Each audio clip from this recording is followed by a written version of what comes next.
This model 1890 Winchester is in the WRF caliber, 22 Winchester rimfire caliber, and you can see here it is compared to a standard 22 long rifle. If you want to date your gun, what you do is find the serial number right there and then look up the serial number on this chart. In my case, my serial number is 410847. So that means it falls between, on this chart, 400262 and 430403, meaning that my rifle, I now know, was made in 1910. You can also Google, just type in Winchester 1890, and you'll get a whole host of listings for 1890 information, including a Wikipedia listing, and lots of listings for people who are selling new and original spare parts. My Winchester's been sitting in a closet for about 50 years. I think the last time it was fired was when I was like 17 years old. Well, I wanted to take it out of the closet and kind of bring it back to life, clean it, make sure it was safe to use so that my grandson could fire it and enjoy it. So I went on YouTube, my favorite resource for almost everything, and looked for a teardown video on the 1890. There are a lot of them out there, but this guy right here, Mix-Up98, is my absolute favorite shootist, and a lot of other people's too. Look at that, 154,000 subscribers, and he has an excellent takedown, teardown, cleaning video on the 1890.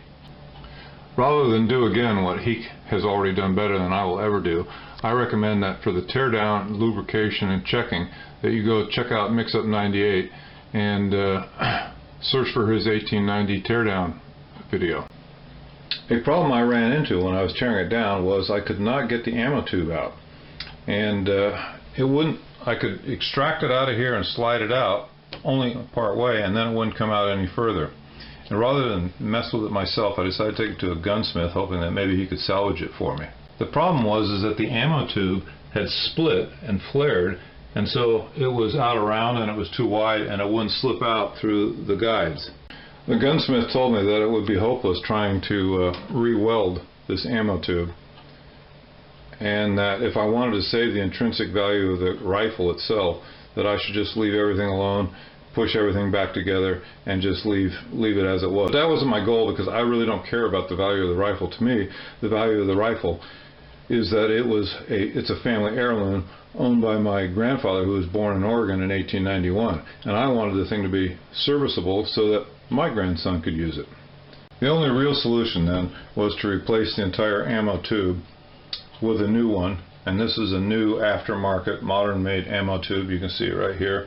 Looks great, and cost about 40 bucks, just the ammo tube itself. Anyway, that allowed me to, by replacing the ammo tube, the whole gun could be properly disassembled and cleaned and lubricated, and was once again serviceable. Because I knew that if I didn't get it done now, no one's going to love this gun as much as me and get it done in the future.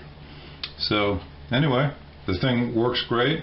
The barrel's a little pitted, but it still shoots pretty straight. And cool that now my grandson can shoot this rifle just as I did when I was a kid, and as I know my grandpa did in 1910. A word about the ammo.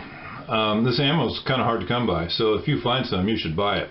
They only do an ammo run for this about every 5 years, and these days, with ammo shortages being as they are, who knows when they'll do the next one. So if you find some, buy it, and don't shoot it too fast.